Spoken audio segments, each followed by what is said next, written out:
Good evening बच्चों। सभी बच्चों को गुड इवनिंग, नमस्ते। कैसे हैं सभी लोग? ऑडियो वीडियो क्लियर है? ऑडियो वीडियो क्लियर है बच्चों? अभिषेक, मोनू, दुर्गेश, सभी को गुड इवनिंग, नमस्ते। ऑडियो वीडियो क्लियर है? जल्दी से कंफर्म कर दीजिए। ऑडियो वीडियो क्लियर है सभी को? ठीक है, ऑल क्लियर। चलिए, तो लास्ट टर्न पे बच्चों हम लोगों ने ये देखा था सिंपल पेंडुलम का फॉर्मूला, है ना। सिंपल पेंडुलम का फॉर्मूला हम लोगों ने लास्ट टर्न पे देखा था और वो था 2π√L/g। अब मेरा आपसे ये कहना है कि किसी भी कंडीशन में आप g को चेंज करते हो, है ना, तो आपका टाइम पीरियड जो है क्या हो जाएगा? चेंज होने लगेगा, है ना। टाइम पीरियड आपका चेंज होने लगेगा। जैसे कि एक सिचुएशन ये लेते हैं, अभी हमला की आप लोगों ने अभी इलेक्ट्रोस्टैटिक नहीं पढ़ा है, बट 10th क्लास में थोड़ा बहुत तो पढ़ा होगा सभी ने कि कोई पॉजिटिव चार्ज अगर इलेक्ट्रिक फील्ड में रखा है तो F इज इक्वल टू होता है QE। ये तो पढ़ा होगा सभी ने 10th क्लास में। ये 10th क्लास में पढ़ा होगा सभी ने, है ना, कि अगर पॉजिटिव चार्ज है तो इलेक्ट्रिक फील्ड की डायरेक्शन में एक फोर्स लगता है जिसको कहते हैं इलेक्ट्रोस्टैटिक फोर्स QE। और अगर नेगेटिव चार्ज है तो यहाँ माइनस हो जाएगा, मतलब इलेक्ट्रिक फील्ड और फोर्स दोनों अपोजिट डायरेक्शन में लगेंगे। ठीक है, तो मैंने इस पेंडुलम को थोड़ा चेंज किया। ये जो बॉब है ये मेटेलिक है, इसमें चार्ज दे दिया। ठीक है, Bob is metallic and it has a charge Q। A uniform electric field is switched on. Uniform का मतलब इलेक्ट्रिक फील्ड पूरे जोन में कांस्टेंट है। तो बच्चों इस फॉर्मूले के अकॉर्डिंग इस पेंडुलम पे एक mg लग रहा होगा और एक QE फोर्स लगेगा। ठीक है, तो अब आप मुझे बताओ कि इसका जो g होगा वो g के जगह आप लिखोगे g effective. Okay, g effective. g effective ये वैसे ही केस है जैसे एलिवेटर वाला केस है ना। g इफेक्टिव, तो इसका g इफेक्टिव क्या हो जाएगा? यहां पर देखो तो नेट फोर्स क्या लग रहा है? F नेट वो होगा mg माइनस QE। तो A नेट जो होगा वही अपना G इफेक्टिव होगा और वो होगा G माइनस QE/m। तो यहाँ पे टाइम पीरियड जो होगा वो होगा 2π√L/g effective, that is G minus QE/m। G minus QE/m। तो ये बच्चों इस तरीके से आप सोच सकते हो।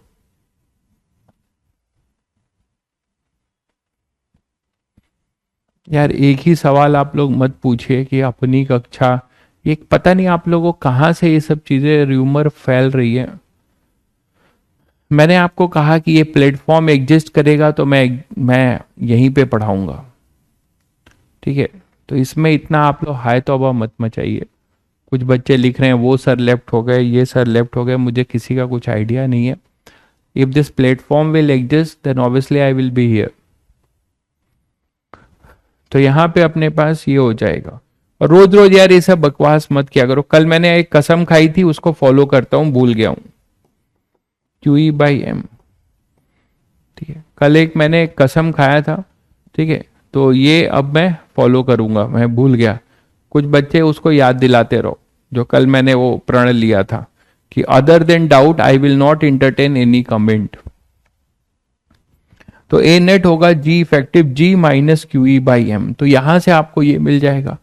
अब बच्चों यहां पर देखो एक काट है। ठीक है, इस काट में अगर आप यहां पे बैठ के देखते हो काट के रेस्पेक्ट में, तो इसको दिखेगा कि ये पेंडुलम की तरह घूम रहा होगा। ये आपने पढ़ा है ना, ये पेंडुलम की तरह घूम रहा होगा। तो आपको क्या करना है, ये सूडो और ये mg। तो यहाँ पे G इफेक्टिव क्या होगा? G इफेक्टिव यहाँ पे लिख सकते हो। यहाँ जो G इफेक्टिव होगा वो √G² प्लस A²। तो यहाँ का टाइम पीरियड होगा 2π√L/√G² प्लस A²। तो इस तरीके से आपको जी इफेक्टिव वेरी कर दिया जाएगा तो आप इस तरीके से टाइम पीरियड निकाल लोगे।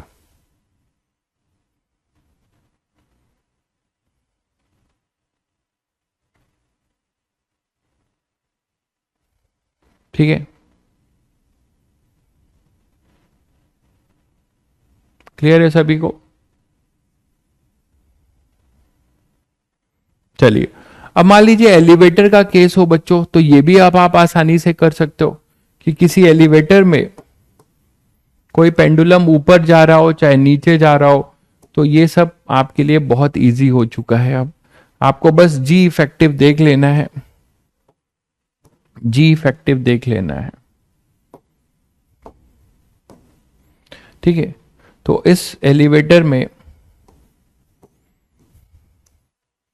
ये अगर ए से मूव कर रहा है, कांस्टेंट एक्सेलरेशन ए से, ठीक है, ए से मूव कर रहा है और ये अपना जी है, मास एम है, इसका मास एम है।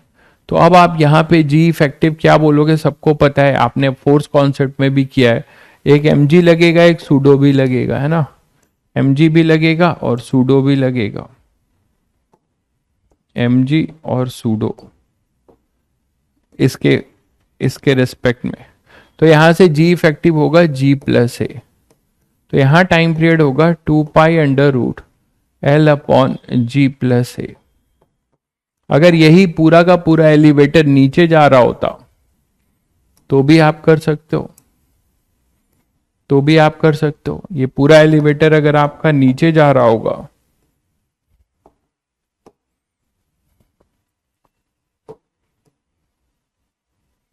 तो सूडो ऊपर लगेगा, सूडो ऊपर लगेगा, ठीक है, इसके रिस्पेक्ट में। और इसी के रिस्पेक्ट में आपको क्या दिखाई देगा? SHM। ठीक है, तो टाइम पीरियड क्या हो जाएगा यहाँ पे? जी इफेक्टिव यहां पर जो होगा वो होगा G-A, तो 2 पाई अंडर रूट L/G-A। तो इस तरीके से ये सारी चीजें आप यहाँ पे बता सकते हो इसके लिए। तो जी को चेंज करोगे बच्चों तो आपको, जैसे मान लो यही पेंडुलम है, इसको आप किसी, पहले इसका, ये किसी लिक्विड में है, अभी ऐसे ही था, ठीक है, ये ऐसे ही था और इसका टाइम पीरियड था T0, इसका टाइम पीरियड था T0। अब आपने इसको क्या किया? पूरे सिस्टम को लिक्विड में डिप कर दिया, किसी लिक्विड में डिप कर दिया।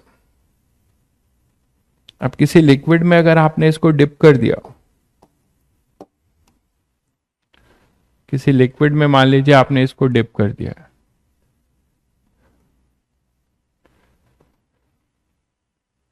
ठीक है,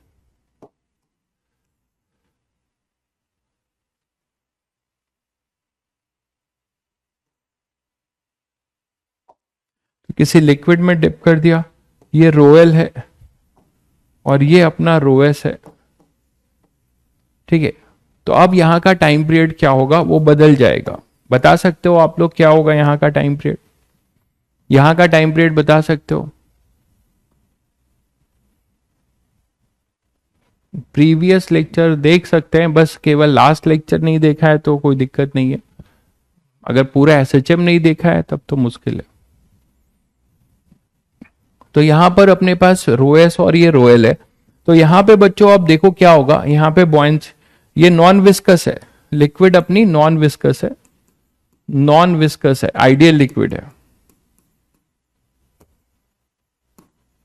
ओके, लिक्विड अपनी कैसी है? आइडियल है। तो बॉइंट फोर्स लगेगा और mg लगेगा, तो एपरेंट वेट निकाल सकते हो यहां से। अपने पास यहां पे बॉइंसी लगेगी और इधर लगेगा अपना mg, तो इधर होगा mg और ये होगा अपना बॉइंसी। तो यहां पे जो g इफेक्टिव होगा, g इफेक्टिव, w एपरेंट ही तो होता था, याद करो, वो होता था 1 w real 1 minus rho L upon rho S, तो यहां से लिखेंगे आप M G effective equal to M G 1 minus rho L upon rho S. तो एम से एम कैंसिल हो जाएगा, जी इफेक्टिव मिल जाएगा, G 1 minus rho L upon rho S. तो यहां से टाइम पीरियड जो टी होगा वो होगा 2 pi under root L upon g 1 minus rho L upon rho S. ठीक है, ये आ जाएगा। और 2 pi under root L by g को आप टी नॉट लिख सकते हो अपॉन में under root 1 minus rho L upon rho S. इसको आप टी नॉट लिख सकते हो बच्चों, है ना, ये टी नॉट हो जाएगा। तो फाइनली आप लिख सकते हो T equal to T not upon में under root 1 minus rho L upon rho S. तो ये आपको मिल जाएगा। रेशियो भी पूछा जा सकता है, रेशियो भी आपसे पूछा जा सकता है। क्लियर है बच्चों? तो इस तरीके से जी को आप किसी भी वेरिएशन से जी को अगर आप चेंज करते हैं, जब आप ग्रेविटेशन पढ़ेंगे तो एल्टीट्यूड वाइज भी जी वेरी करता है, अर्थ के डेप्थ वाइज भी वेरी करता है, तो उससे भी इसका क्वेश्चन बनाया जा सकता है। ये ध्यान रहे कि अगर जी जो है कम होगा तो टाइम पीरियड बढ़ेगा। ठीक है, और टाइम पीरियड बढ़ेगा बच्चों तो आप इससे कमेंट करके बता सकते हो कि अगर टाइम पीरियड बढ़ेगा तो घड़ी फास्ट होगी या स्लो होगी, जल्दी बताइए। अगर जी बढ़ रहा है तो टाइम पीरियड घटेगा, टाइम पीरियड घटेगा तो घड़ी स्लो होगी या फास्ट होगी, जल्दी बताइए, जल्दी कमेंट करके बताइए। अगर टाइम पीरियड बढ़ेगा या घटेगा तो घड़ी का स्लो और फास्ट की डिसीजन कैसे लेंगे?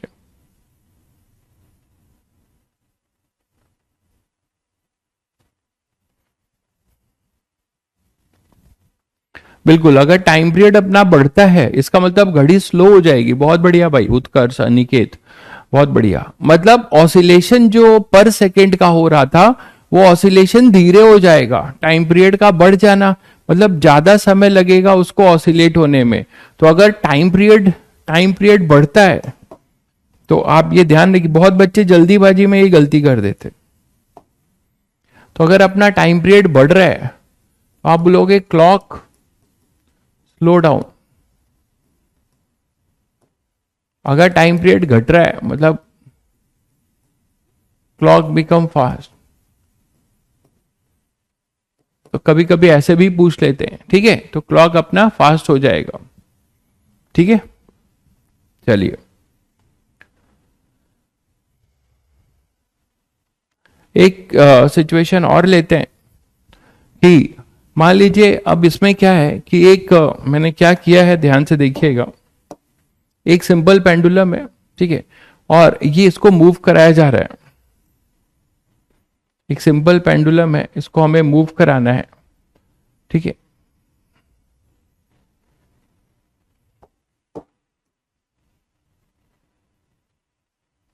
यहां पे एक नेल हैंग कर दिया है, एक यहां पे मैंने क्या किया है, नेल लगा दिया है।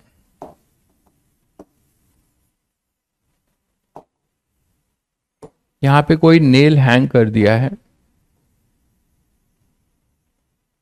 एक कांटी गाड़ दी है नेल दीवाल में, और पेग आप लोगों ने वर्टिकल सर्कुलर मोशन में किया था ऐसा।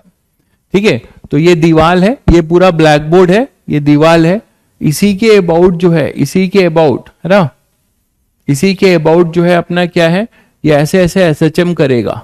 इसी प्लेन में, ब्लैक बोर्ड के प्लेन में ये एसएचएम करेगा। ठीक है, तो ब्लैक बोर्ड के प्लेन में एसएचएम करेगा तो आपने एक्सट्रीम पोजीशन से छोड़ दिया है। अब आपने इस दीवार में एक नेल या पेग, ऐसे एक पेग जो है गार्ड रखा है, ऐसे पेग गार्ड रखा है और इसको यहां से छोड़ दिया है। अब ये ऐसे स्विंग करके आएगा। ठीक है, और ये कितनी डिस्टेंस नीचे है, ये जो नेल आपने हैंग किया है ये कितनी डिस्टेंस नीचे है, ये L/4 डिस्टेंस नीचे है। ये डिस्टेंस जो है L/4 है। तो ये डिस्टेंस जो है तुम्हारा जहां पे नेल हैंग है वो L/4 है। Pendulum is release from its extreme position, find the period of string bob system. ठीक है, यहां मैं लिख देता हूं पेग और nail is at a distance L/4 from point of suspension. तो जहां से तुमने इसको हैंग किया है वहां से L/4 डिस्टेंस नीचे है, तो आपको इसका टाइम पीरियड निकालना है। इसका आपको क्या निकालना है बच्चों? Time period. तो ये सभी को समझ में आता है कि यहां से एक्सट्रीम से मीन तक, ये मीन होगा, ये अपना मीन पोजीशन होगा। तो एक्सट्रीम से मीन तक का डिस्टेंस वो अपना स्टैंडर्ड जो पेंडुलम का मोशन है वो करेगा। लेकिन यहां पे आने के बाद L/4 जो है नेल में फंस जाएगा। L/4 जो है नेल में फंस जाएगा, तो कितना लेंथ केवल इस तरफ कितना पेंडुलम बचेगा, पेंडुलम का कितना लेंथ बचेगा जिससे ये स्विंग करेगा? वो लेंथ होगा बच्चों ये वाला, मतलब ये ऐसा होगा।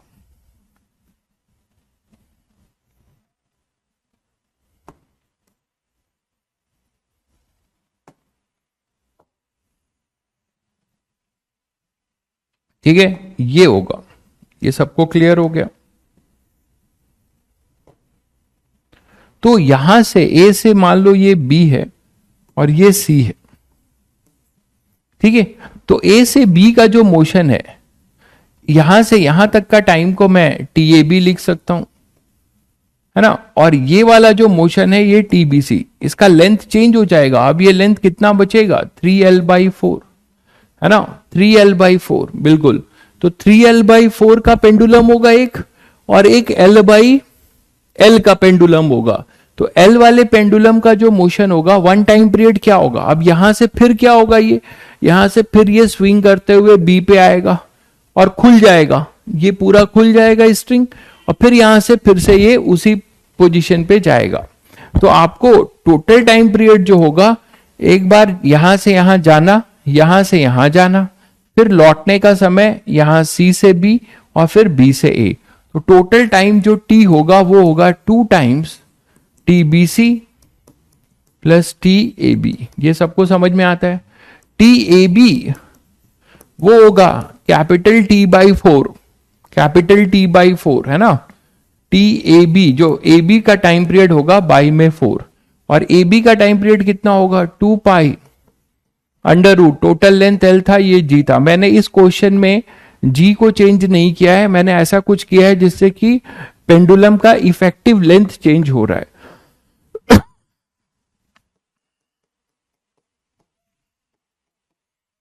ठीक है, ये होगा TAB। TBC जो होगा वो होगा BC मोशन का टाइम पीरियड का 1/4। ये जो पेंडुलम इफेक्टिव बचा है, क्योंकि मीन से एक्सट्रीम, ये इसका एक्सट्रीम है, तो मीन से एक्सट्रीम जाने का जो टाइम होता है वो T/4 ही होता है। इस वाले का TAB होगा टाइम पीरियड, इसका TBC, तो TBC का 1/4। क्योंकि अब TBC क्या लिखोगे? TBC होगा 2 पाई अंडर रूट, लेंथ हो जाएगा 3L/4G, 3L/4G। तो यहां से 4 आप कॉमन लेंगे तो 2 आएगा, 2 से 2 कैंसिल होगा, तो π/4 अंडर रूट 3L/G। अब इसी को यहां पुट कर दीजिए तो T आ जाएगा π/2 under root L/G plus π/4 under root L/G।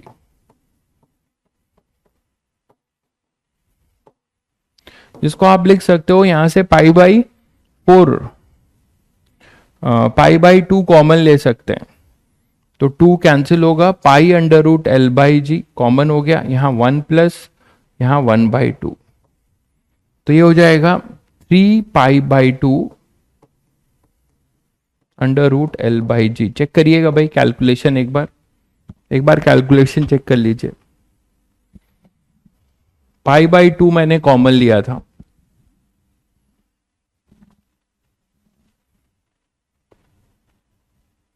√3 भी रहेगा, हाँ। अच्छा, ये यहां पे π/4 मैंने रूट छोड़ दिया है,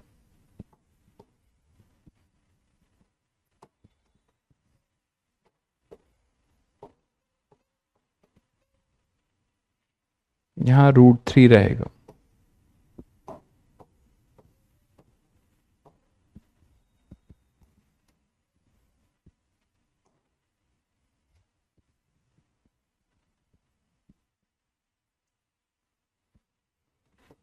π/2 अंडर रूट L/g √3+1।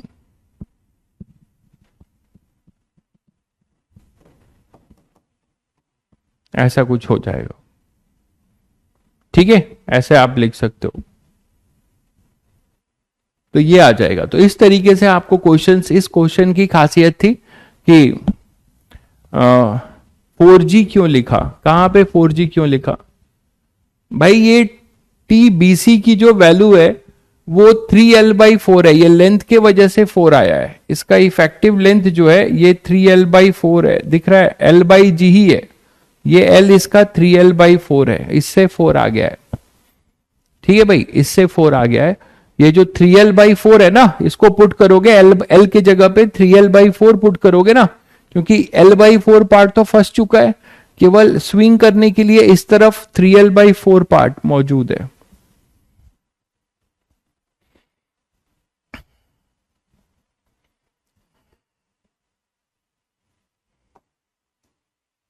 √3+2 होगा, बिल्कुल √3+2 होगा, बिल्कुल सही है भाई दुर्गेश, बहुत बढ़िया। चलिए, तो आप ये वेरिएशन देख पा रहे हैं। एक बढ़िया क्वेश्चन और करते हैं, रुडोफ का ही है। एक मान लीजिए इंक्लाइंड वॉल है, एक हमारे पास इंक्लाइंड वॉल है,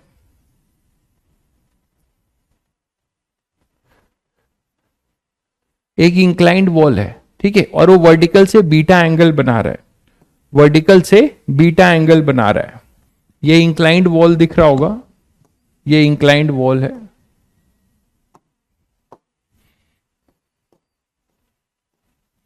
ये इंक्लाइंड वॉल है,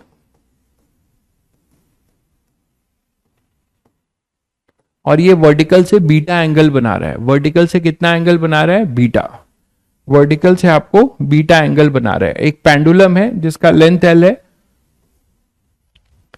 मास M है, आपने इसको थीटा से छोड़ दिया है, आपने इसको थीटा से छोड़ दिया है, तो थीटा से आपने इसको छोड़ दिया है, तो beta is inclination of wall from vertical लिखा हुआ है, beta is inclination of wall from vertical, find time period of the pendulum if, क्या कंडीशन है, जो जनरल थीटा से आप छोड़े हो वो अगर बीटा से छोटा है तब आपको टाइम पीरियड बताना है, अगर थीटा जो है बीटा से बड़ा है तब आपको टाइम पीरियड बताना है। Collision of Bob with wall is perfectly elastic, Bob के साथ जो है कोलिजन जो है परफेक्टली इलास्टिक है।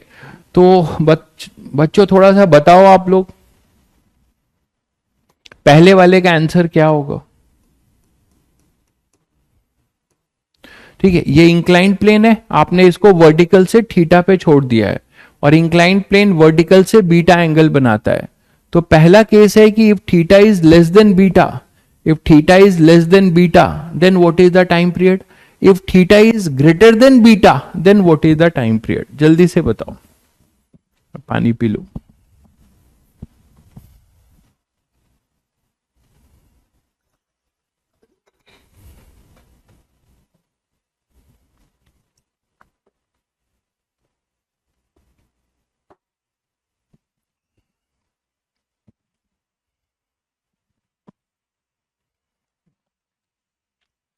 बिल्कुल सही सोच रहे हो भाई, अगर बीटा बड़ा होगा, अगर theta beta is greater then theta तो कोलिजन ही नहीं होगा, बिल्कुल सही सोच रहे हैं आप लोग। ये इसका एंगुलर एम्पलीट्यूड है, ठीक है, ये इसका एंगुलर एम्पलीट्यूड है, तो जैसे ही आप इसको छोड़ोगे तो ये यहां से स्विंग करके ऐसे अपना चला जाएगा, है ना, बीटा बड़ा है तो कोलिजन नहीं होगा, मतलब ये अपना पूरा इस तरफ भी अपना मैक्सिमम एक्सट्रीम पोजीशन को अटेंड करेगा, यहां मीन पे आएगा, और यहां पे नेगेटिव एक्सट्रीम को भी अचीव करेगा। तो इसका तो टाइम पीरियड बच्चों नॉर्मल पेंडुलम का होगा 2π√L/g, 2π√L/g, इसका टाइम पीरियड यही हो जाएगा। अब दूसरा अच्छा क्वेश्चन है, theta is greater than beta, अगर बच्चों थीटा हमारा बीटा से अगर बड़ा है, इसका मतलब ये हुआ कि आपने एम्पलीट्यूड जो है बीटा से बड़ा कर रखा है, तो ये मीन पोजीशन होगा, ये मीन पोजीशन होगा, और अगर ये पॉजिटिव एक्सट्रीम होगा तो ये वाला होगा नेगेटिव एक्सट्रीम, है ना। जबकि नेगेटिव एक्सट्रीम अचीव नहीं हो पाएगा, नेगेटिव एक्सट्रीम अचीव नहीं हो पाएगा। क्यों? क्योंकि जब ये यहां पर आ रहा होगा तो यहां से बीटा डिस्टेंस पे ही इसका कोलिजन हो जाएगा वॉल से, वॉल से बीटा डिस्टेंस पे ही इसका कोलिजन हो जाएगा और ये कम बैक कर लेगा। तो ये कुछ वही क्वेश्चन, अच्छा ऐसा क्वेश्चन आप लोगों ने कहां देखा है? आप लोगों को मैंने ऐसा क्वेश्चन कराया है स्प्रिंग ब्लॉक में, याद करो, जिसमें a/2 डिस्टेंस पे मैंने दीवार खड़ा कर दिया था, a/2 डिस्टेंस पे मैंने वॉल खड़ा कर दिया था, याद है? तो उस क्वेश्चन को हम लोग ने कैसे निकाला था? इतने जर्नी का जो टाइम पीरियड होगा, ये जो जर्नी होगी बच्चों ये वाली, है ना, इसको बी ले लीजिए, इसको सी, तो ये TBC अलग होगा और ये TAB अलग होगा। तो यहां से यहां तक का जर्नी का टाइम तो आप निकाल लोगे, स्टैंडर्ड टाइम का 1/4 होगा, है ना। तो TAB जो होगा वो तो हो जाएगा T/4, वो हो जाएगा 1/4 इंटू 2π√L/G, तो ये आ जाएगा π/2 π/2 TBC जो होगा बच्चों, TBC, है ना, B से C के लिए, इसके लिए आपको इक्वेशन ऑफ SHM की जरूरत पड़ेगी, इसमें आपको इक्वेशन ऑफ SHM की जरूरत पड़ेगी, ठीक है। तो यहां पे जो ये TBC है ये जनरल है, तो मीन से कितना एंगुलर डिस्प्लेसमेंट पे गया है? थीटा। तो इस वाले पोजीशन को आप मान लोगे कि यहां से शुरू हुआ है और यहां पे जा रहा है, तो जनरल इक्वेशन क्या लिखेंगे? जैसे आप लिखते थे x = a sin ω/t, तो यहां क्या लिखेंगे? यहां आपको लिखना होगा theta, general theta is equal to theta max, है ना।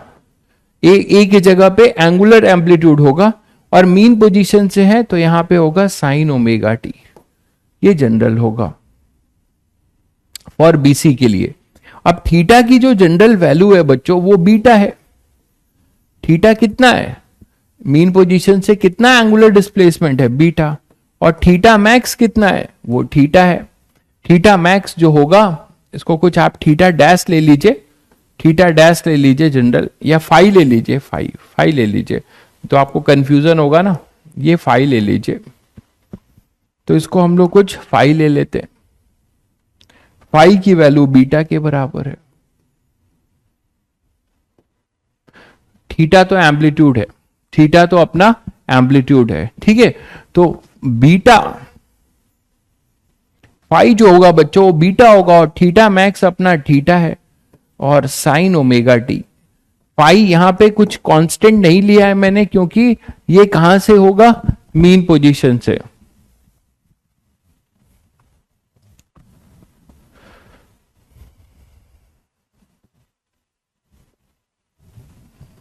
बहुत बढ़िया भाई आदित्य, अपना विजय रथ दौड़ाते रहो, बहुत बढ़िया। थीटा मैक्स जो होगा वो बीटा, ये थीटा मैक्स अपना थीटा, तो यहां से आपको मिल जाएगा। और ये जो T होगा बच्चों वो TBC होगा, तो साइन ω/t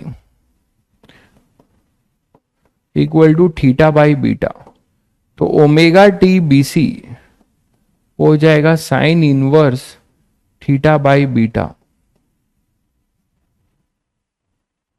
θ/बीटा, ठीक है। तो TBC कितना आएगा? TBC जो आएगा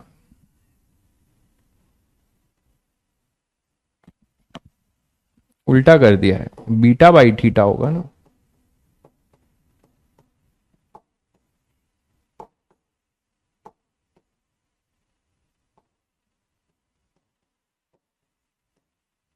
तो TBC जो हो जाएगा वो हो जाएगा 1/ω साइन इनवर्स β/θ, तो ये हो जाएगा बच्चों TBC और ये हो जाएगा TAB। अब इन्हीं दोनों को आपको क्या करना है? यहां पे पुट कर देना है। कैपिटल T जो होगा वो होगा 2 टाइम्स TAB प्लस TBC, ठीक है, 2AB प्लस TBC, मतलब pi under root L/G plus TBC में आएगा pi by omega sine inverse, और 2B होगा 2 pi by omega sine inverse beta by theta. तो इस तरीके से आप बता सकते हो this is the total time period, this is the total time period, ठीक है। तो इस तरीके के क्वेश्चन जो हम लोगों ने अभी, ये क्वेश्चन इंस्पायर्ड है स्प्रिंग ब्लॉक वाले से ही मैंने बनाया है, हालांकि ये तो इरोडोफ का क्वेश्चन है। तो स्प्रिंग ब्लॉक वाले में जो हमने A/2 का दीवार लगा दिया था वही वैसे ही क्वेश्चन है। आपको इस वाले पार्ट का आपको इक्वेशन से टाइम पीरियड निकालना पड़ेगा, जनरल इक्वेशन से, और जनरल इक्वेशन लिखना सबको आता है, x equal to A sine omega T, A की जगह एंगुलर एम्पलीट्यूड और यहां जनरल फाई। क्लियर है? पाई नहीं आएगा।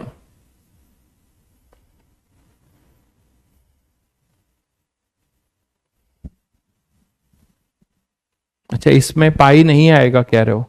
TAB में पाई था,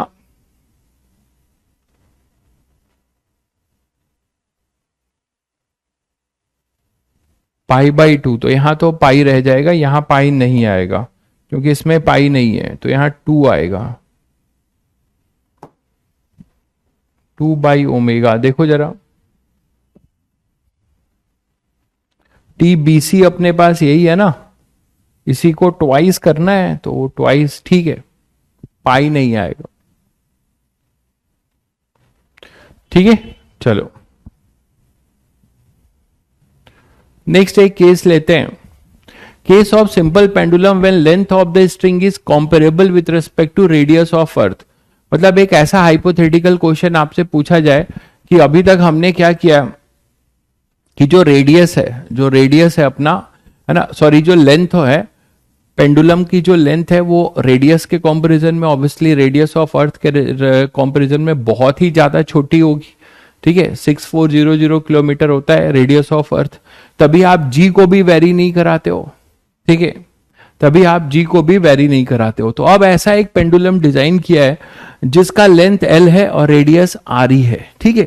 अब आप इसको स्विंग करा रहे हो, इसको, हम लोग अर्थ के ऊपर ही तो हैं, तो अर्थ के ऊपर आपने ऐसा बांध दिया और इसको स्विंग करा रहे हो। अब इसका टाइम पीरियड हमें निकालना है, इसका टाइम पीरियड हमें निकालना है, ठीक है बच्चों। अब SHM अगर हम कर रहे हैं तो इसमें एंगुलर जो भी डिस्प्लेसमेंट होगा वो बहुत छोटा होगा, जो एंगुलर डिस्प्लेसमेंट होगा वो बहुत ही छोटा होगा। तो चलिए ऐसे क्वेश्चन में क्या करते हैं, हमने क्या किया, ये मीन पोजीशन होगा, क्योंकि जब ये mg पूरा का पूरा ऐसा होगा तो पॉइंट ऑफ सस्पेंशन से ये पास हो रहा होगा, तो इस पोजीशन पे ये मीन पोजीशन होगा।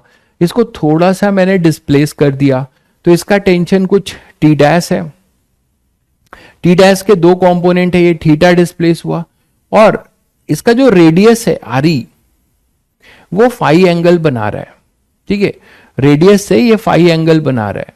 तो ग्रेविटी तो हमेशा सेंटर ऑफ अर्थ के टुवर्ड्स होगी, ग्रेविटी हमेशा सेंटर ऑफ अर्थ के टुवर्ड्स होगी, तो mg ऐसा लगेगा, और इसका जो लेंथ है, एंगल है, वो फाई है। तो मैंने इसको कंपोनेंट में ब्रेक किया, तो ये फाई है, तो बच्चों ये भी फाई होगा, तो यहां आएगा mg cos फाई और इधर आएगा mg sin फाई। तो यहां दो फोर्सेस होंगे जो इसको रिस्टोरिंग फोर्स दे रहे होंगे इस पॉइंट के अबाउट।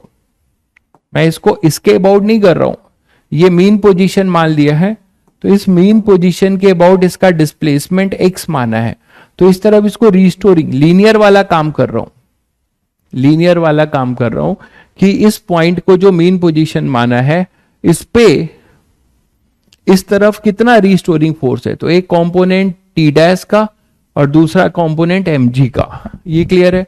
तो रिस्टोरिंग में क्या लिखूं, रिस्टोरिंग में लिखूंगा minus mg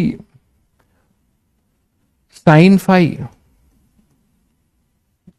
plus T dash sine phi sine theta, T dash sine theta, ठीक है, ये होगा रिस्टोरिंग। अच्छा, ये दोनों बराबर होंगे वर्टिकल इक्विलिब्रियम, तो फॉर वर्टिकल इक्विलिब्रियम एक इक्वेशन लिख सकता हूं,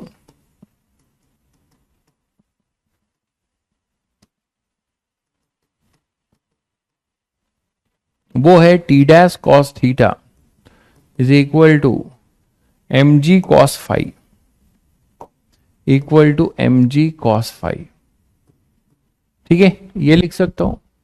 और theta and phi very small है, theta and phi are very small. तो थीटा और फाइव बच्चों बहुत स्मॉल होंगे, तो sine phi approximately equal to phi होगा, and sign theta approximately equal to theta होगा, और cos five tending to one होगा क्योंकि फाइव टेंडिंग टू जीरो है। उसी तरीके से cos theta tending to one होगा, थोड़ा यहां पे एजम्पशन है, थीटा टेंडिंग टू जीरो है। तो यहां से आपको क्या मिल जाएगा, अगर ये एजम्पशन यहां पे लगाओगे तो टी डैश की वैल्यू एम जी के बराबर हम लिख सकते हैं। ठीक है, तो इसकी वैल्यू हम यहाँ पे टी डैश की एम जी के बराबर करें और एजम्पशन लें तो रीस्टोरिंग हमारे पास आएगा minus M G. T dash को मैंने क्या पुट कर दिया, एम जी, है ना, यहां से, और कॉमन ले लिया, साइन फाइव को फाइव लिखा और साइन थीटा को थीटा, तो फाइव प्लस थीटा, ये रीस्टोरिंग होगा। एक्सेलरेशन क्या होगा, वो होगा minus g theta plus five, theta plus five. हाँ, थीटा और फाइव आपको क्वेश्चन में, फाइव आपको क्वेश्चन में दिया होगा, और थीटा तो डिस्प्लेसमेंट एम्पलीट्यूड होगा ना, थीटा तो एम्पलीट्यूड होगा, वो अभी आपको टाइम पीरियड में क्लियर होगा। अब एनी हाउ आपको अगर इसको एसएचएम प्रूफ करना है तो आपको थीटा और फाइव में फाइव को भी हटाना होगा, फाइव को भी हटाना होगा। आप इस ट्रायंगल से, सी है, इसको अगर हम ए मान लें, इसको बी मान लें और इसको डी मान लें, तो ऊपर वाले ट्रायंगल से tan theta in triangle D A B, tan theta approximately equal to tan five,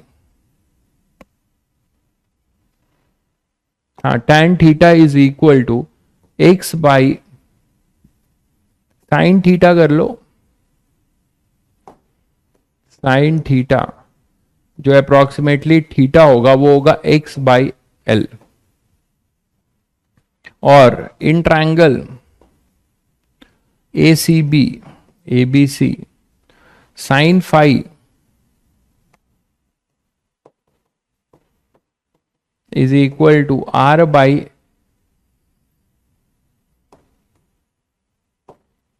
x by R E, approximately equal to five, equal to X by R ई। ये लिख सकते हो, ये दोनों ट्रायंगल से, देखो इन दो ट्रायंगल से आप ये लिख सकते हो। ठीक है, अब हमने लीनियर एसएचएम बनाया है, आप समझ लीजिए, मुझे इसको एक्सेलरेशन की जो प्रोपोर्शनैलिटी है वो प्रोपोर्शनल टू एक्स दिखाना होगा। अगर इसको एसएचएम प्रूफ कराना है तो मुझे इसको प्रोपोर्शनल टू एक्स दिखाना होगा, इसलिए मैंने थीटा और फाइव को एक्स के टर्म्स में लिख दिया। ठीक है, अब इसकी वैल्यू यहां पुट कर दीजिए, तो एक्सेलरेशन आ जाएगा minus g one upon R E, one upon L plus one upon R E into x. अब आप इसको कंपेयर कर सकते हो माइनस ओमेगा स्क्वायर एक्स से, अब आप इसको कंपेयर कर सकते हो माइनस ओमेगा स्क्वायर एक्स से, और आपको यहां का टाइम पीरियड मिल जाएगा बच्चों, तो आपको यहां का टाइम पीरियड मिल जाएगा। क्लियर है? तो अगर आप इसको कंपेयर कर दे रहे हो तो आपको यहां का टाइम पीरियड मिल जाएगा। तो ये एक स्पेशल क्वेश्चन था, जनरली जेई मेंस वाले हो सकता है आपसे ये सब पूछ लें, तो ये फॉर्मूला आपके लिए इंपॉर्टेंट है। तो यहां से कंपेयर करिए, कंपेयर कर रहे हैं तो आपको यहां से ओमेगा मिल जाएगा under root G one by L plus one by R E, तो टाइम पीरियड हो जाएगा टू पाई, इसको टू पाई बाई ओमेगा करेंगे, टू पाई बाई ओमेगा, तब अंडर रूट जी 1/L प्लस 1/RE।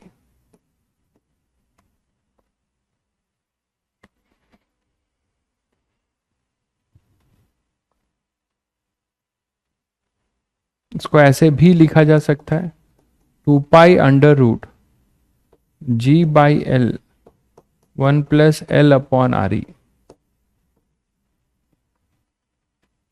या फिर 2π√L/G, ऐसे भी कर सकते हो 2π√L/G अपॉन √1 प्लस L/RE। और इसको आप स्टैंडर्ड T0 लिख सकते हो, आप इसको स्टैंडर्ड T0 लिख सकते हो। तो T हो जाएगा standard T0 √1 plus L/RE, 1 plus L/RE। ठीक है, तो अब यहां पर देख सकते हो कि अगर RE टेंड्स टू इंफिनिटी हो जाए बच्चों, सॉरी L, यहां पे अगर L much less than RE है तो आपको स्टैंडर्ड फॉर्मूला मिल जाएगा। इस वाले से आप डिराइव कर सकते हो कि if L is much less than RE तो 1 L upon RE tending to 0 हो जाएगा, L upon RE tending to 0 हो जाएगा, और T इक्वल टू T0 हो जाएगा, T इक्वल टू T0 हो जाएगा, जो आपका स्टैंडर्ड है। ठीक है, तो कभी आपको ऐसा क्वेश्चन हो जिसमें ये लिखा जाए कि जो पेंडुलम है उसकी लेंथ रेडियस के इक्विवेलेंट है, या रेडियस R/4 है, RE/2 है, जो भी है, मतलब कॉम्पेरेबल है रेडियस के, तो वैसे केसेस में आपको ये फॉर्मूला याद रखना है। ठीक है, आपको ये फॉर्मूला याद रखना है। तो वैसे केसेस में आप ये फॉर्मूला ध्यान रख सकते हैं। ठीक है, या फिर इस फॉर्मेट में याद रख सकते हैं, जैसा रखना चाहें। ठीक है, चलिए ठीक है, एक कोई भी क्लियर हो गया। तो इस तरीके के क्वेश्चंस आप पेंडुलम में कर सकते हैं। नेक्स्ट बात करते हैं कि जरूरी नहीं है कि पेंडुलम हमेशा जो है सिंपल पेंडुलम ही हो, कोई बॉडी भी पेंडुलम की तरह हिल सकती है, जिसको हम नाम देंगे फिजिकल पेंडुलम, जिसको हम नाम देंगे फिजिकल पेंडुलम, जिसको हम नाम देंगे फिजिकल पेंडुलम। मतलब अगर कोई रिजिड बॉडी किसी पॉइंट ऑफ सस्पेंशन के अबाउट ऑसिलेट कर रही है, कोई रिजिड बॉडी अगर पॉइंट ऑफ सस्पेंशन के अबाउट ऑसिलेट कर रही है तो उसे हम कहेंगे फिजिकल पेंडुलम। ठीक है, तो फिजिकल पेंडुलम में क्या होगा, any rigid body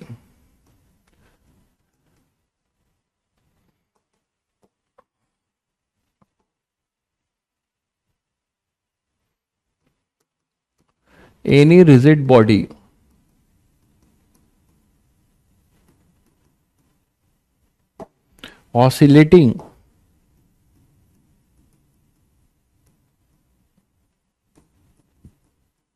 about any point of suspension। तो इसमें जिसको मोमेंट ऑफ इनर्शिया निकालना आता है, ये टॉपिक वही कर पाएगा जिसको मोमेंट ऑफ इनर्शिया निकालना आता है। सारा खेल उसी का है। कैसे देखो, मान लो कोई हमारे पास एक बॉडी है बच्चों, मान लो हमारे पास कोई एक बॉडी है, कैसी भी शेप की हो सकती है, मैंने ऐसे बना दिया है। तो ये बॉडी है, ठीक है। अब ये बॉडी मान लो इसके अबाउट हिंज्ड है, इस पॉइंट के अबाउट ऐसे हिंज्ड है, ये हिंज्ड है, ठीक है, इसके अबाउट ये हिंज्ड है। आपने इसको थोड़ा सा डिस्प्लेस कर दिया, स्विंग करा दिया, आपने इसको थोड़ा सा क्या करा दिया, स्विंग करा दिया।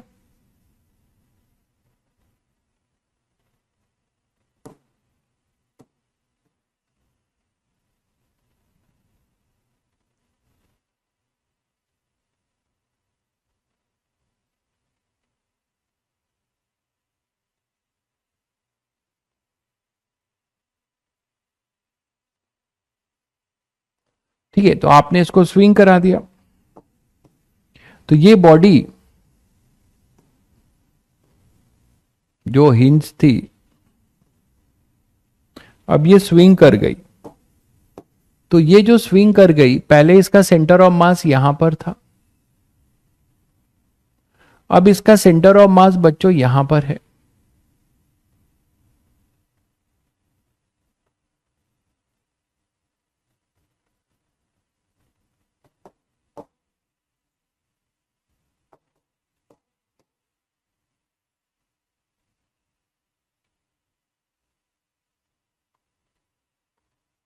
ठीक है, तो ये इसका COM था और अब ये COM यहां पर है। COM से इसकी जो डिस्टेंस थी वो D थी, पॉइंट ऑफ सस्पेंशन की। COM से इसकी जो डिस्टेंस थी वो कितनी थी, D थी। D is the centre distance of centre of mass with respect two point of suspension. इसको नाम दे रहे हैं इस पॉइंट को पॉइंट ऑफ सस्पेंशन, जहां पे बॉडी सस्पेंडेड है, तो इसको लिख रहे हैं हम पॉइंट ऑफ सस्पेंशन।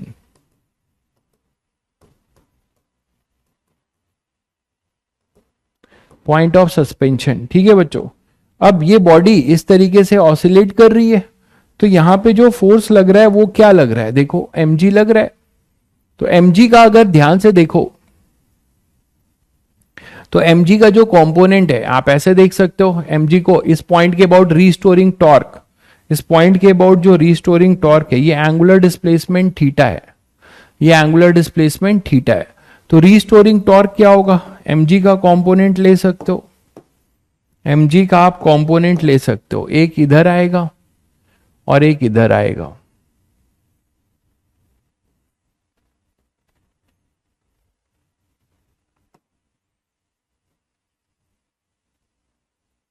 ठीक है, तो mg का ये कंपोनेंट होगा,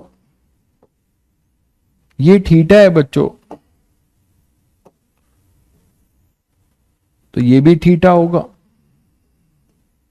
तो ये भी थीटा होगा। तो इधर आएगा mg cos थीटा और ये होगा mg sin थीटा।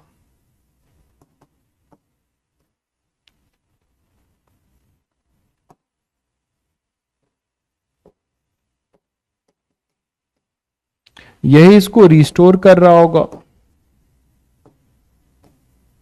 यही इसको रिस्टोरिंग टॉर्क देगा, और ये d था, तो यहां से ये इसका परपेंडिकुलर डिस्टेंस बनेगा। तो पॉइंट ऑफ सस्पेंशन से d अपना क्या है, पॉइंट ऑफ सस्पेंशन से परपेंडिकुलर डिस्टेंस, सॉरी डिस्टेंस, तो mg sin theta into tau perpendicular distance, ये हो जाएगा रिस्टोरिंग टॉर्क। ये आपको मिलेगा टाउ रिस्टोरिंग, थीटा जो है अपना एंटी क्लॉकवाइज में है, देख लीजिए आप।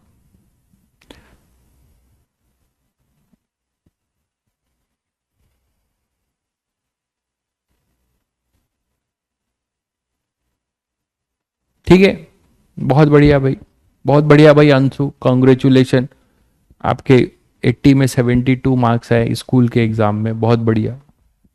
तो यहां पे टाउ रीस्टोरिंग है, तो टाउ रीस्टोरिंग क्या होगा, टाउ रीस्टोरिंग आप वैसे ही लिख सकते हैं, अब mg sin theta into perpendicular distance d, ठीक है, और ये माइनस होगा, और यहां पे थीटा वेरी स्मॉल है, तो आप वही एजम्पशन लगाएंगे, sine theta approximately equal to theta, तो रीस्टोरिंग को प्रोपोर्शनल दिखाएंगे थीटा के, क्या हो जाएगा, पहले अल्फा भी निकालेंगे, अल्फा हो जाएगा टाउ रीस्टोरिंग अपॉन आई, तो वो हो जाएगा माइनस mg d अपॉन में आई, और ये theta sine theta approximately equal to theta, I और d, तो अल्फा हमारे पास ये आ गया, इसको कंपेयर करिए माइनस ओमेगा स्क्वायर थीटा से, और यहां से ओमेगा निकाल दीजिए, तो ओमेगा आएगा mg d अपॉन में आई, तो टाइम पीरियड हो जाएगा फिजिकल पेंडुलम का 2 pi under root I upon mg d, तो ये आपके लिए फॉर्मूला है 2 pi under root I upon mg d, तो this is the formula for physical pendulum. कोई रिजिड बॉडी को अगर आप ऑसिलेट करा रहे हो तो उसके लिए ये फॉर्मूला अप्लाई करेंगे बच्चों, ठीक है, उसके लिए आप ये फॉर्मूला अप्लाई करेंगे 2 pi under root I upon mg d, जिसमें ये ध्यान रहे कि आई क्या है, mi of body about point of suspension, about axis passing through point of suspension, point of suspension. और d क्या है? Distance between COM and point of suspension. तो डी के बारे में भी ध्यान रखिएगा. दो चीज आपको पता होगा तो आप फिजिकल पेंडुलम का टाइम पीरियड निकाल सकते हैं. माइनस कैसे, पूरा जो है SHM खत्म होने जा रहा है और भाई साहब पूछ रहे हैं माइनस कैसे. अरे यार हमेशा ये रीस्टोरिंग है, लिखा हुआ है. ये टॉर्क जो है थीटा एंटी क्लॉकवाइज है, बता चुका हूं. आपने बॉडी को इधर स्विंग कराया और mg साइन थीटा के टॉर्क की वजह से ये उल्टा जाएगा, स्विंग होके आएगा थीटा के अपोजिट, हमेशा रिस्टोर करेगा उसको. That's why it is minus. तब से आप क्या कर रहे हैं, आपको पूरे कहानी में माइनस लिखा जाता है रिस्टोरिंग की वजह से, और आप आज पूछ रहे हैं, अभी पूछ रहे हैं. तो 2 pi under root I upon mgt. तो आई और डी दो इंपॉर्टेंट फैक्टर आपको पता होगा. तो कोई भी रिजिड बॉडी जो ऑसिलेट कर रही है, कोई भी रिजिड बॉडी जो ऑसिलेट कर रही है, उसका आप टाइम पीरियड निकाल सकते हैं. आइडियल सिचुएशन है, कोई भी फ्रिक्शन नहीं है हिंज के अबाउट, ठीक है, ना ही कोई रेजिस्टिव फोर्स है. तो this is the formula for physical pendulum. जैसे इस पे एक क्वेश्चन करते हैं. कैसा क्वेश्चन आपसे पूछा जा सकता है? मान लीजिए हमारे पास कोई एक रॉड है बच्चों, ये एक रॉड है और इस रॉड में आपने इस रॉड को हिंज कर दिया है. इस रॉड को आपने हिंज कर दिया है, ठीक है, किसी L/4 डिस्टेंस पे, L/4 डिस्टेंस पे इस रॉड को हिंज कर दिया है, ठीक है. L/4 डिस्टेंस पे रॉड इज हिंज्ड, ये हिंज्ड हो चुका है ना. हिंज का मतलब समझते हैं कि जिसके अबाउट आपने हिंज किया उसी के अबाउट आप इसे रोटेट कर सकते हो. लेंगे भाई, लेंगे लेंगे लेंगे. उत्कर्ष कुछ मौका मिलेगा तो आपको चॉकलेट क्वेश्चन का भी मौका देंगे. तो L/4 है, ये मास m है, ये मास m है और लेंथ L है. चॉकलेट क्वेश्चन मतलब ऐसा होना चाहिए जो आप बिना पेन चलाए ट्विस्टिंग वाला होना चाहिए. तो वैसा मिलेगा तो देंगे मौका. चलिए इसको बताइए आप लोग, इसका टाइम पीरियड क्या होगा, है ना. ये ऐसे है, आपने इसको L/4 पे हैंग कर दिया है. अब ये इसके अबाउट आप इसको छोड़ दोगे तो ये ऐसे ऐसे ऑसिलेट होगा, ऐसे ऐसे ऑसिलेट होगा. जल्दी से बता दो बच्चों, इसका टाइम पीरियड क्या होगा, इसका टाइम पीरियड बता दो. तो ये मैंने कहा था आपको कि एक तरीके से क्या है, ये एक तरीके से आपको मैंने बताया था कि ये केस है आई और डी निकालने पे पूरा गेम टिका हुआ है. मान लो एक केस ये है,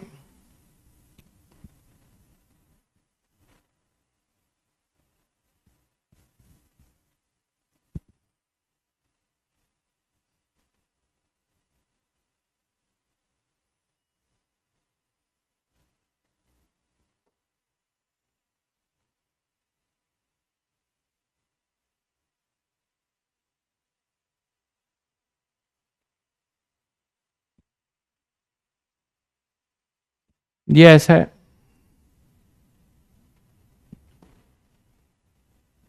ठीक है बच्चों. और आपने इसको सस्पेंड कर दिया यहां पे हिंज किया हुआ है, हिंज्ड, और ये 90 डिग्री है, 90 डिग्री है. मास m है, लेंथ L है, मास m है, लेंथ L है, इसका भी मास m है, लेंथ L है.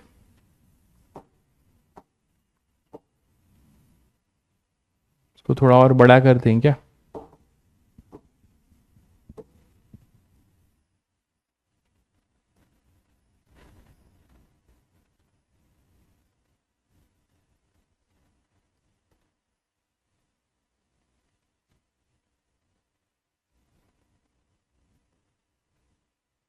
मास m है और लेंथ L है, ठीक है. तो इन दोनों का टाइम पीरियड बता दीजिए जल्दी से। इन दोनों का, इसका भी टी बताना है और इसका भी आपको टी बताना है, दोनों का टाइम पीरियड बताना है। तो कैसे करेंगे?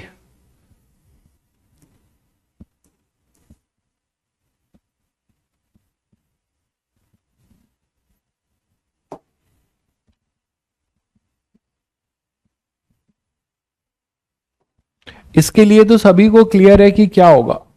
इसके लिए आपको पता है कि यहां पर इसका सीओएम होगा, ये इसका सीओएम है, तो इसका आई कैसे निकलेगा? टाइम पीरियड होता है फिजिकल का, अभी अभी आपने पढ़ा है 2π√I अपॉन mgd, यही होता है। तो आई क्या होगा बच्चों? आई होगा ICOM प्लस ये डिस्टेंस कितना हो जाएगा L/4, है ना। तो m इंटू L/4²। क्या किया मैंने? पैरेलल एक्सिस थ्योरम लगाया। बहुत बढ़िया भाई हरिंद, बहुत बढ़िया। हमने क्या किया? इसको पैरेलल एक्सिस थ्योरम लगाया। इसके अबाउट हमें पता है, इसके अबाउट हमें पता है क्या? ml²/3 रॉड है, sorry ml²/12 plus parallel axis तो ml²/16। ठीक है, तो यहां से आई आपको मिल जाएगा। क्या हो जाएगा यहां से देख लो,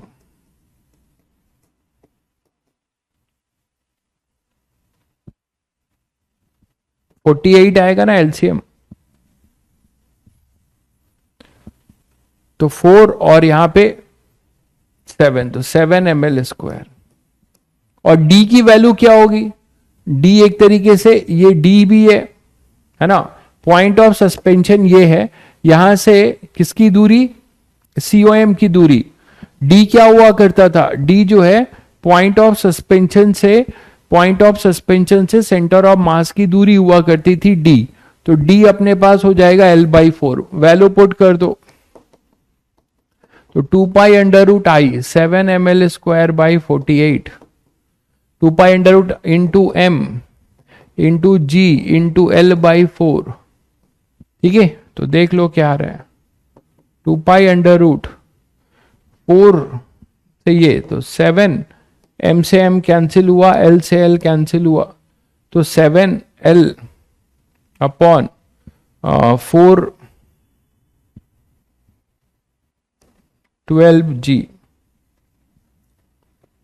ठीक है, तो 7l अपॉन 12g 2π, ये इसका टाइम पीरियड का फॉर्मूला हो जाएगा बच्चों। ये इसका टाइम पीरियड का फॉर्मूला होगा। ऊपर एंड लोअर पार्ट के एम्पलीट्यूड अलग होंगे। ये बहुत टैलेंटेड आदमी है। मतलब ऐसा भी होगा क्या कि रॉड टुकड़ों में बट कर करेगा? गजब हो यार। ठीक है, ये एम्पलीट्यूड अलग क्यों होगा भाई? पूरा रॉड एक रिजिड बॉडी है, वो पूरा जितना थीटा इधर घूमेगा उतना थीटा इधर साथ साथ घूमेंगे, दोनों का एक ही होगा। कैसी बातें कर रहे हो? चलिए इसका बता दीजिए। इस केस में आपको सेंटर ऑफ मास पहले निकालना पड़ेगा। तो सेंटर ऑफ मास इस दोनों का इसी एक्सिस ऑफ सिमेट्री पे होगा, क्योंकि दोनों 45 डिग्री पे है। दिख रहा है सभी को? सेंटर ऑफ मास जो है इसी एक्सिस ऑफ सिमेट्री पे होगा। ठीक है, दोनों 45 डिग्री पे होंगे, एल और एल है।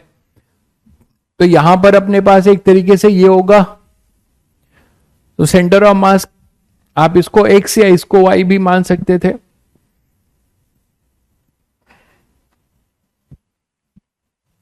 तो सेंटर ऑफ मास कहां पर होगा भाई? तो आप देख रहे हैं कि ये L/2 है। ये डिस्टेंस जो होगा कितना नीचे होगा सेंटर ऑफ मास? दोनों का सेंटर ऑफ मास अपना यहां पर होगा।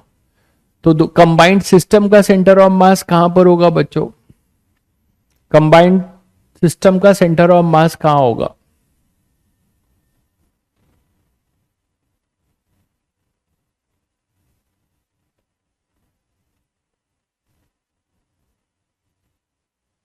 ये 45 डिग्री होगा,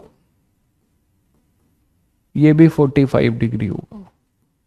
ठीक है, तो इनका सेंटर ऑफ मास इन दोनों के मिड पॉइंट पे ही होगा। और वो डिस्टेंस कितनी होगी? अगर ये L है तो ये डिस्टेंस यहां पे, ये COM यहीं पर होगा इनका, COM ऑफ सिस्टम। और ये डिस्टेंस कितनी होगी, L/√2, है ना, L cos 45 होगा L/√2। COM जो है कितनी डिस्टेंस पे होगा, L/√2। बहुत बढ़िया भाई, और यही D हो जाएगा बच्चों, यही D हो जाएगा। तो यहां पर D की वैल्यू होगी L/√2। I क्या हो जाएगा, I स्टैंडर्ड है, इसका ml²/3। एक ऐसी एक्सिस जो एंड पॉइंट से पास हो रही है और परपेंडिकुलर टू द रॉड है, एक ऐसी एक्सिस जो एंड पॉइंट से पास हो रही है और परपेंडिकुलर टू द रॉड है, तो ml²/3 इंटू 2, तो आई हो जाएगा 2ml²/3। तो टाइम पीरियड अब आप लिखा सकते हो 2π√I upon 2ml²/3 I upon mgd। और यहां पर जो m होगा, ध्यान दीजिएगा, यहां पे जो m होगा वो 2m होगा, ठीक है। 2π√I अपॉन mgd में अपने पास I तो आपने निकाल दिया, और जो m होगा वो 2m होगा, ठीक है। तो 2π√I अपॉन m के जगह पे 2m होगा, दोनों रॉड mg, और d होगा L/√2, d होगा L/√2। तो ये 2m और ये 2m कैंसिल हो जाएगा, तो 2π और एक L से √2L upon 3g, √2L upon 3g, 2π√√2L upon 3g। ये सभी को क्लियर है भाई, 2π√√2L अपॉन 3g, ये आंसर आएगा इसका, ये आंसर आएगा इसका। तो फिजिकल पेंडुलम का आइडिया लग रहा होगा सभी को, फिजिकल पेंडुलम का आइडिया लग रहा होगा कैसे करना है। क्लियर है बच्चों? चलिए,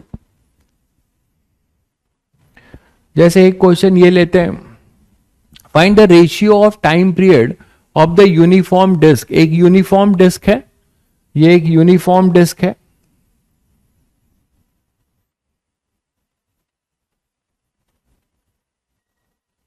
ठीक है, यूनिफॉर्म डिस्क है।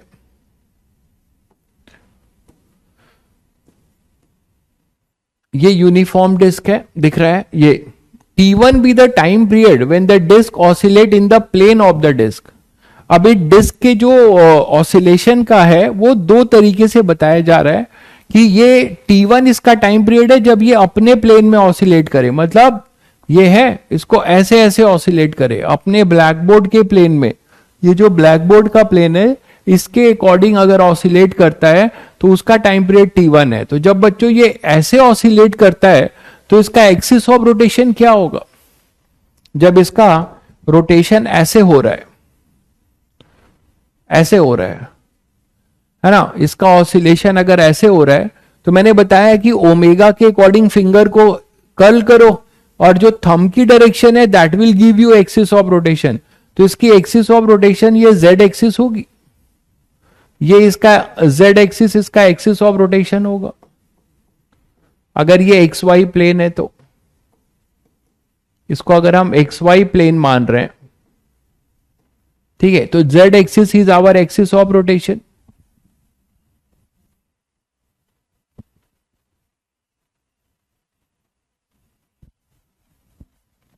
हाँ, √2 पर ही होगा,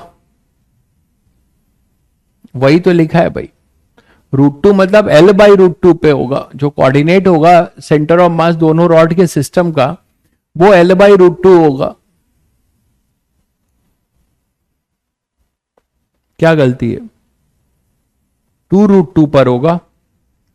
2√2 पे कैसे होगा यार, ये इसके कोऑर्डिनेट्स जो होंगे, इसको अगर आप 0,0 मानते हो, ठीक है, तो ये कोऑर्डिनेट कितना हो जाएगा,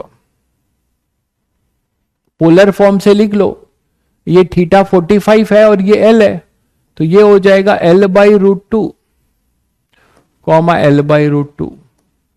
और इसके कोऑर्डिनेट्स कितने होंगे, तो इसके कोऑर्डिनेट्स हो जाएंगे, मैं इधर ही पॉजिटिव मान रहा हूं, नीचे को ही पॉजिटिव मान रहा हूं, इसको 0,0 है तो इसको माइनस ले लो, कोई दिक्कत नहीं है। ये हो जाएगा -L/√2 -L/√2। तो कर लो आप, यहां से देख लो, आपको YCOM जैसे आप निकालोगे तो m into -L/√2 plus m into L/√2 minus, दोनों माइनस में ही होगा, तो वाई स्यू एम निकाल लो, देख लेते हैं एक बार देख लेते हैं।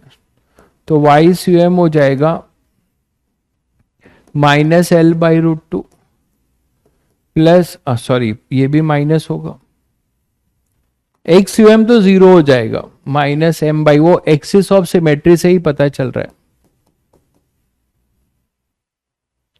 अपॉन में 2m। अच्छा यहां 2m आ रहा है, हाँ सही कह रहे हो शायद।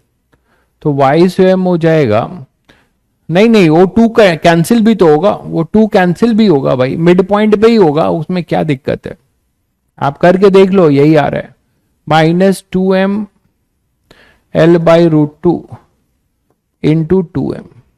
तो ये 2m और ये 2m कैंसिल हो रहा है भाई, तो -L/√2 ही आ रहा है, -L/√2 ही आ रहा है,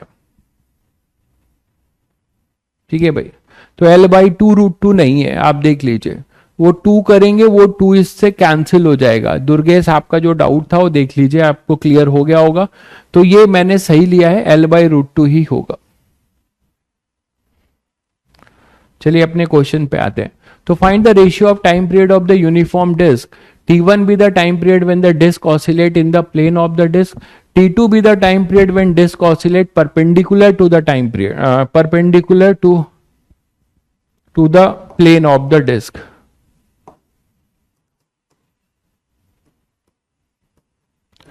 तो एक तो मैंने आपको ऑसिलेशन बताया इस प्लेन में, दूसरा आपके सामने कि अगर ये परपेंडिकुलर ऑसिलेशन का मतलब समझते हैं, परपेंडिकुलर ऑसिलेशन का मतलब ये बच्चों की ये डिस्क है, एक बार ये ऐसे ऐसे ऑसिलेट कर रही है अपने ही प्लेन में, ठीक है, ये अपने ही प्लेन में ऑसिलेट कर रही है, और एक बार ये प्लेन छोड़कर ऐसे ऐसे कर रही है, एक बार ये ऐसे ऐसे हो रही है। तो अगर ये ऐसे हो रही है तो इसका एक्सिस ऑफ रोटेशन जो होगा वो इसका टेंजेंट होगा, यहां बना हुआ है दिख रहा होगा, एक्सिस ऑफ रोटेशन इसका टेंजेंट होगा, ठीक है। तो एक्सिस ऑफ रोटेशन इसका अगर टेंजेंट होगा बच्चों, तो ये एक्सिस ऑफ रोटेशन हो जाएगा, this is your axis of rotation. तो एक्सिस ऑफ रोटेशन आपको जज करना जरूरी है, और इसका एक्सिस ऑफ रोटेशन जो होगा वो जेड एक्सिस होगा, क्योंकि उसके according moment of inertia change होगा।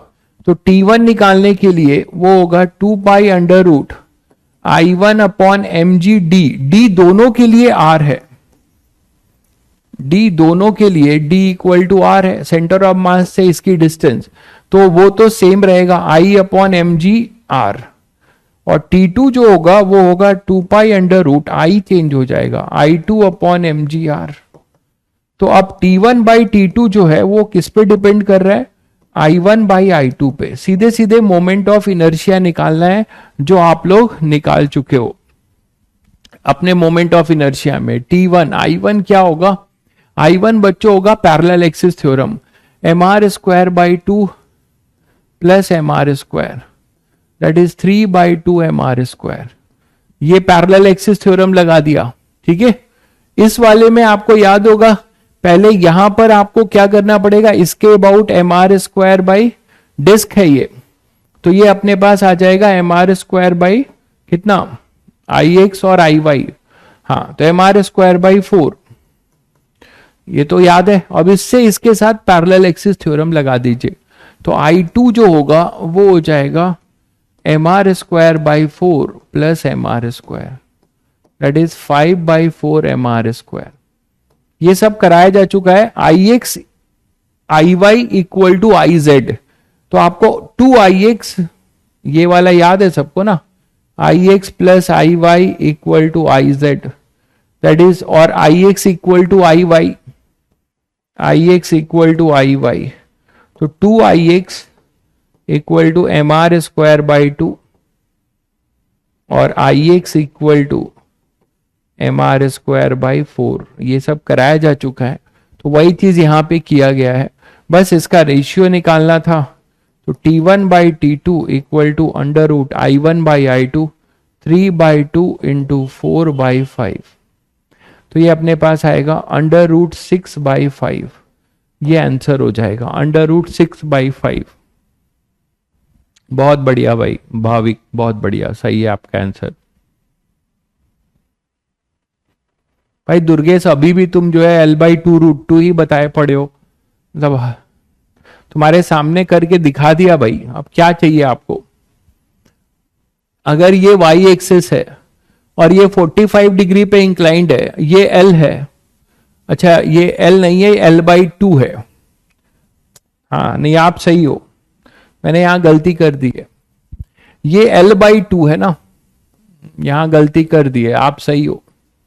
ये L/2 है तो इसका L/2 cos 45 होगा, बिल्कुल सही कह रहे हैं आप, तो यहां 2√2 आएगा। ये सही कह रहे हैं आप, बाकी किसी ने कुछ नहीं बोला। तो यहां पे भी L/2√2 आएगा। ये L मैंने पूरा L ले लिया था, सबको शायद क्लियर होगा। L/2√2 तो 2m तो कैंसिल हो जाएगा और 2√2 रहेगा। सही कह रहे हैं आप, L/2√2 आएगा भाई। तो यहां पर mg d में यहां पे L/2√2 आएगा, तो एक 2 और ले लीजिए, तो यहां पे 2√2 आएगा। बिल्कुल सही कह रहे हैं, दुर्गेश जी की नजर तेज है, एक भाई बता रहे हैं। बिल्कुल नजर तेज नहीं है, दुर्गेश जी अपना पूरा का पूरा कंसंट्रेशन और खुद पेन भी चला रहे हैं, इसका मतलब। और बाकी लोग पेन नहीं चला रहे हैं लगता है, नहीं तो वो भी गलती पकड़ लेते। यानी L/2 के जगह पे L लेके कर दिया था, ये L और ये 45, तो L cos 45 कर दिया था, तो यहां पर ये L/2√2 है। बहुत बढ़िया भाई दुर्गेश, चलिए धन्यवाद, आपने एक कैलकुलेशन मिस्टेक बचा दी मेरी। ठीक है आगे बढ़े, चलिए। ये क्लियर है बच्चों। अब इसी में एक क्वेश्चन और देखिएगा कि मान लीजिए आपको एक कॉन्सेप्चुअल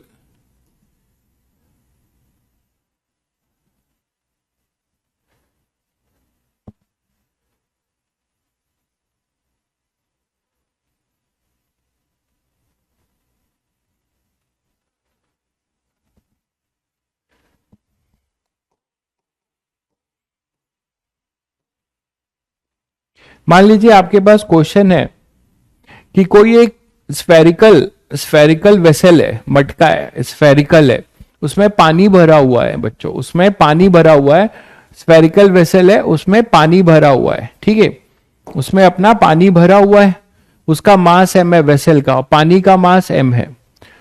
अब ये रॉड है, ये स्ट्रिंग नहीं है, रॉड है, रिजिड वायर और रॉड, ये कोई रिजिड वायर और रॉड है।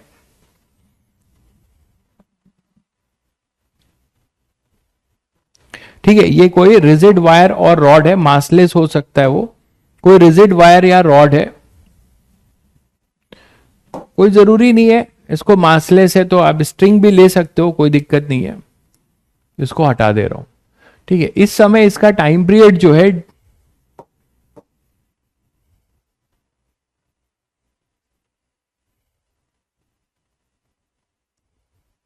तो टाइम पीरियड ऑफ ऑसिलेशन इसका टी माना जा रहा है, टाइम पीरियड ऑफ ऑसिलेशन आपको टी माना जा रहा है।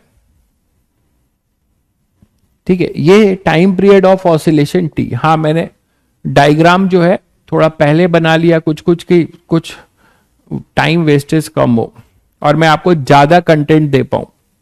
तो टाइम पीरियड ऑफ ऑसिलेशन जो है अपना ये है। ठीक है, आपने इसमें छेद कर दिया, आपने क्या किया, इसमें छेद कर दिया बच्चों और पानी गिरने लगा।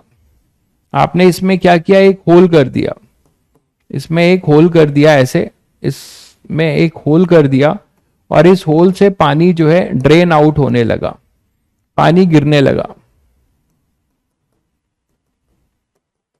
है ना, पानी गिरने लग रहा है, वाटर जा रहा है नीचे। तो आपको बताना है कि इसका टाइम पीरियड बढ़ेगा कि घटेगा। अभी इसका टाइम पीरियड टी था, आपने इसमें होल क्रिएट कर दिया और पानी बाहर जाने लगा। तो अब आपको बताना है कि इस पेंडुलम का मतलब जो भी आपने सिस्टम बनाया है, ऑसिलेशन हो रहा है, तो इसका टाइम पीरियड बढ़ेगा कि घटेगा। ठीक है, जल्दी बता दीजिए इसका टाइम पीरियड बढ़ेगा कि घटेगा। एक बच्चा बोल रहा था, तो चलो इसको चॉकलेट क्वेश्चन बनाते हैं।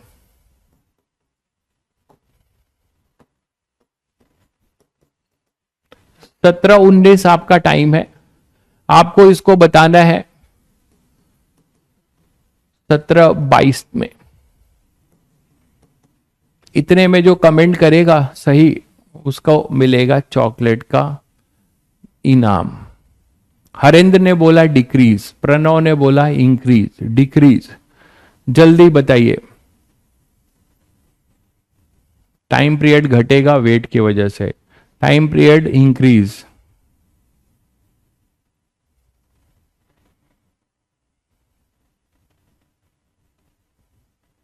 बढ़ेगा। तनिष्क बता रहे हैं, यो बता रहे हैं सेम रहेगा। यो भाई बता रहा है अपना, यो भाई बता रहा है सेम रहेगा। यो भाई बता रहा है सेम रहेगा। तनिष्क बता रहे हैं कि घटेगा। सुमन बता रहे हैं बढ़ेगा। एक भाई अलग ही कमेंट, हर साल भाई अलग ही कमेंट किए पड़ा है।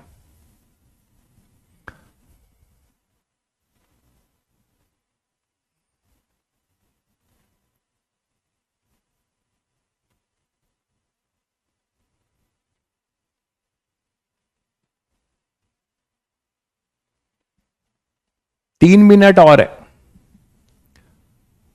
3 मिनट और है। सब लोग अपना दे दो, मेरे पास सबके कमेंट हैं। तो प्राइज उसी को मिलेगा जिसका सही और सबसे कम समय में इंक्रीज डिक्रीज का जवाब रहा होगा।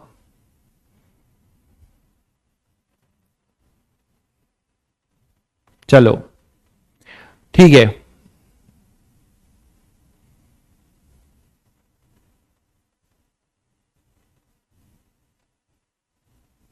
एक मिनट और है।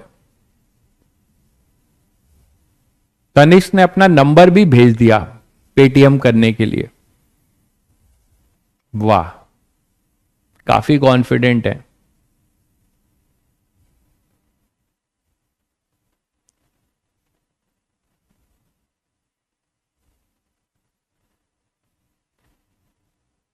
भाई टाइम ऑफ हो गया और प्रकाश भाई ने आंसर जो है सही दिया है 22वें सेकंड में। प्रकाश बाबू ने आंसर सही दिया है,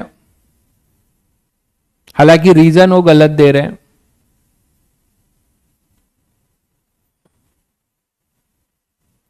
ठीक है, तो प्रकाश बाबू को प्राइज मिलेगा। प्रकाश बाबू अपना नंबर भेज दीजिएगा।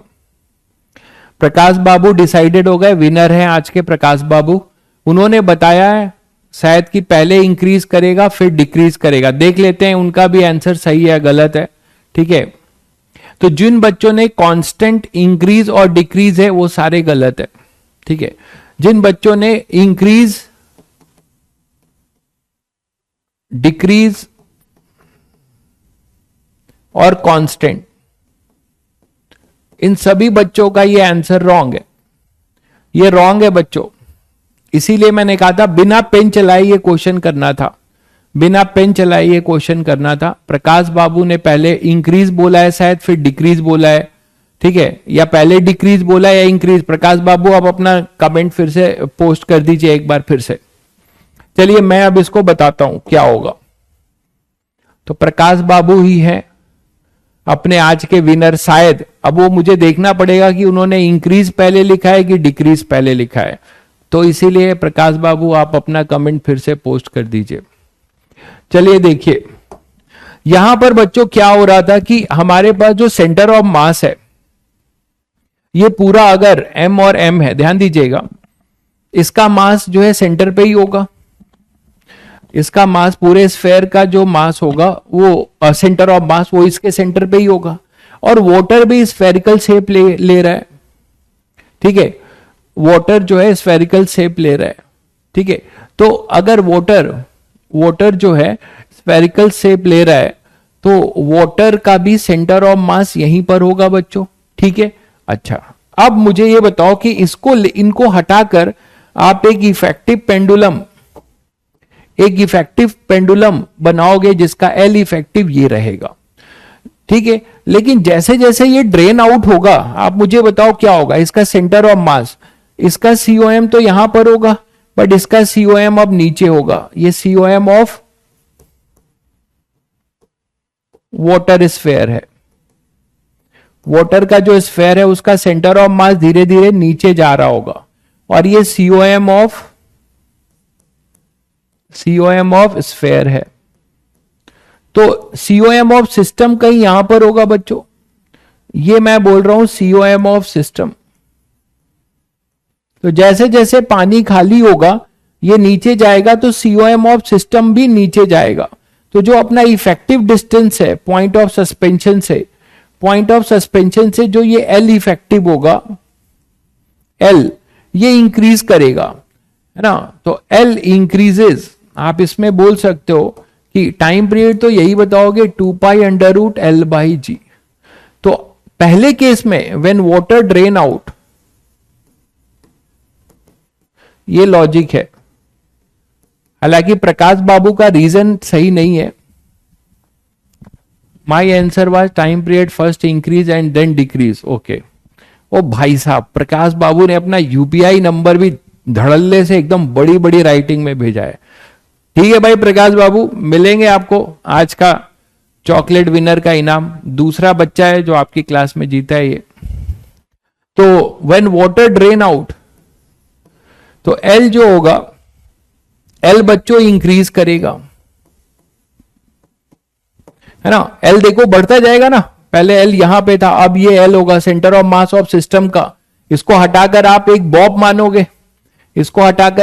मानोगे, और यहां पे ये एल होगा बच्चों, मतलब इसको आप एल इफेक्टिव बोल सकते हो। एल इंक्रीजेज होगा, तो टाइम पीरियड डिक्रीजेज होगा, दिख रहा है, सॉरी टाइम पीरियड भी इंक्रीजेज होगा। ठीक है, अब क्या होगा इसके बाद बच्चों, इसके बाद आपका जब पानी पूरा खाली हो जाएगा, बहुत बढ़िया क्वेश्चन था, मजा आया होगा आप लोगों को रीजन देखकर। तो प्रॉपर रीजन ये है कि जब पानी पूरा बच्चों ड्रेन आउट हो जाएगा,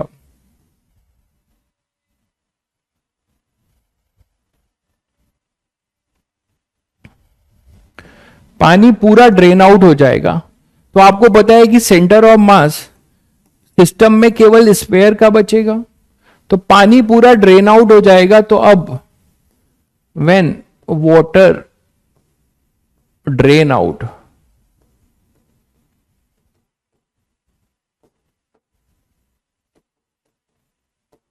कंप्लीटली, तो सीओएम जो होगा स्फेयर का वही सिस्टम का होगा। तो फिर से सीओएम आप देख रहे हो यहीं पर आ जाएगा, जो पहले था सीओएम उतना आ जाएगा। ठीक है, तो सीओएम अपना जो है इतना आ जाएगा।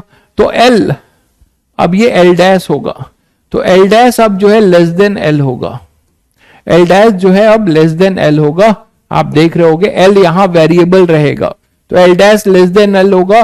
तो आपको पता है कि टी डैश जो होगा वो लेस देन टी होगा, तो मतलब फिर डिक्रीज कर जाएगा, तो टाइम पीरियड डिक्रीजेस। तो क्या लिखेंगे, फर्स्ट इंक्रीजेस, जैसे जैसे ड्रेन हो रहा होगा ये पानी नीचे जा रहा होगा, उसका सेंटर ऑफ मास नीचे जा रहा होगा, तो सिस्टम का सेंटर ऑफ मास भी नीचे जा रहा होगा, क्योंकि स्फेयर का सेंटर ऑफ मास तो फिक्स है। पानी धीरे धीरे कम हो रहा है, तो उस तरफ उसका सेंटर ऑफ मास भी शिफ्ट होगा, तो इन दोनों के बीच में कहीं सीओएम ऑफ सिस्टम होगा, वो भी नीचे डिप हो रहा होगा, एल बढ़ रहा होगा। ठीक है, एल अपना इंक्रीज कर रहा होगा। अब यहां पे फर्स्ट इंक्रीजेस होगा एंड देन डिक्रीजेस होगा। जब पूरा खाली हो जाएगा तो फिर से डिक्रीज हो जाएगा। क्लियर है? ठीक है, स्पेसिफिक ग्रेविटी वाले क्वेश्चन नहीं हो रहे हैं, क्यों भाई? स्पेसिफिक ग्रेविटी बताया तो था, रिलेटिव डेंसिटी कोई कहते हैं, density of body with respect to water. ठीक है, तो यहां तक क्लियर है बच्चों? यहां तक क्लियर है? चलिए, तो अभी ब्रेक ले लीजिए, ब्रेक के बाद मिलते हैं फिर से, तो फिर कंटिन्यू करते हैं। ठीक है, ब्रेक के बाद मिलते हैं तो फिर कंटिन्यू करते हैं। ब्रेक ले लीजिए सब लोग।